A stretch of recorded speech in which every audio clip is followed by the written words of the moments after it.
ସମସ୍ତଙ୍କୁ ସୁପ୍ରଭାତ। ଗତକାଲିର video clip ସବୁକୁ ଏଡ଼ିଟ୍ କରି ୟୁଟ୍ୟୁବରେ ଅପଲୋଡ଼ କରୁ କରୁ ଦିନ 7ଟା ବାଜି ଯାଇଥିଲା।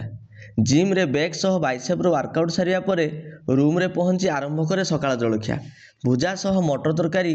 ଓଃ କି ଶାନ୍ତି! ବାଲେଶ୍ୱରିଆ ହୋଇ ଯଦି କେବେ ଭୁଜା ଟିକେ ନ ଖାଇବି ତାହେଲେ କ'ଣ ହେବ?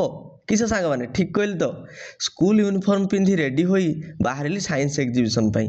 କହି ରଖିବାକୁ ଚାହେଁ, ଚଳିତ ବର୍ଷ ମୟୂରଭଞ୍ଜ ଜିଲ୍ଲାର ଜିଲ୍ଲାସ୍ତରୀୟ ବାଲବୈଜ୍ଞାନିକ ପ୍ରଦର୍ଶନୀ କରଞ୍ଜିଆ ଉଚ୍ଚ ବିଦ୍ୟାଳୟରେ ଅନୁଷ୍ଠିତ ହୋଇଥିଲା।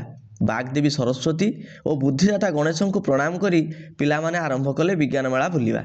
ବିକଶିତ ଓ ଆତ୍ମନିର୍ଭର ଭାରତ ପାଇଁ ବିଜ୍ଞାନ, ପ୍ରଯୁକ୍ତିବିଦ୍ୟା, ଯାନ୍ତ୍ରିକ ଓ ଗଣିତର ଗୁରୁତ୍ୱକୁ ଆଧାର କରି 7ଟି ସବଥିମ୍ ଉପରେ କୁନି କୁନି ବୈଜ୍ଞାନିକମାନେ ନିଜର ପ୍ରୋଜେକ୍ଟ ପ୍ରସ୍ତୁତ କରିଥିଲେ, ଯେଉଁଗୁଡ଼ିକ ହେଲା sustainable agriculture, waste management, green energy, emerging technologies, recreational mathematical modelling, health hygiene and water conservation and management.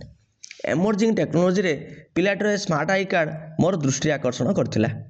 Amaresh sir କୁନି ପିଲାଟିର ସ୍ମାର୍ଟ ହଷ୍ଟେଲକୁ ପୁଙ୍ଖାନୁପୁଙ୍ଖ ଭାବରେ ବୁଝିଥିଲେ। ପିଲାଟି ବି ଟିକେ ନ ଡରି ସୁନ୍ଦର ଭାବରେ ନିଜର ମତବ୍ୟକ୍ତ କରୁଥିଲା। ଗଣିତ ଶିକ୍ଷକ ଭାବରେ ପିଲାଟିଠାରୁ ତ୍ରିକୋଣମିତି ବୁଝିଥିଲି।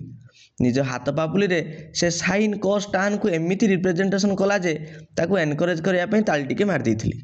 ରସମତଳା ଓ ଧକଡ଼ା ବିଦ୍ୟାଳୟର ଷ୍ଟଲ୍ଗୁଡ଼ିକର ସାଜସଜ୍ଜା ଏତେ ଚିତ୍ତାକର୍ଷକ ଥିଲା ଯେ ଆବାଳ ବୃଦ୍ଧ ବନିତା ଫଟୋ ଉଠାଇବା ପାଇଁ ଲାଇନ୍ ଲଗାଇ ଦେଇଥିଲେ। ସେଲ୍ଫି ପଏଣ୍ଟ ଭାବେ ଶୁଭ୍ରାଂଶୁ ଶୁକ୍ଲାର ସ୍ପେସ୍ ଏକ୍ସ ପାଇଁ କୁନି ଝିଅକୁ ରଖାଯାଇଥିଲା। ତାର ଧୈର୍ଯ୍ୟ ଶକ୍ତିକୁ ଯେତେ ତାରିଫ କଲେ ବି କମ୍ ହେବ, କାହିଁକିନା ସବୁ ବୁଲୁଥିଲା ବେଳେ ସେ ସ୍ଥିର ହୋଇ ବସି ରହିଥାଏ ସେହି ସେଲ୍ଫି ପଏଣ୍ଟରେ।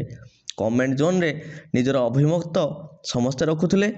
ଶିଳ୍ପୀମାନଙ୍କର ବାଲୁକା କଳା ମନ୍ତ୍ରମୁଗ୍ଧକର ଥିଲା। ଆଜିର ବ୍ଲଗ୍ଟିକୁ ଏଇଠି ଶେଷ କଲି। ଧନ୍ୟବାଦ।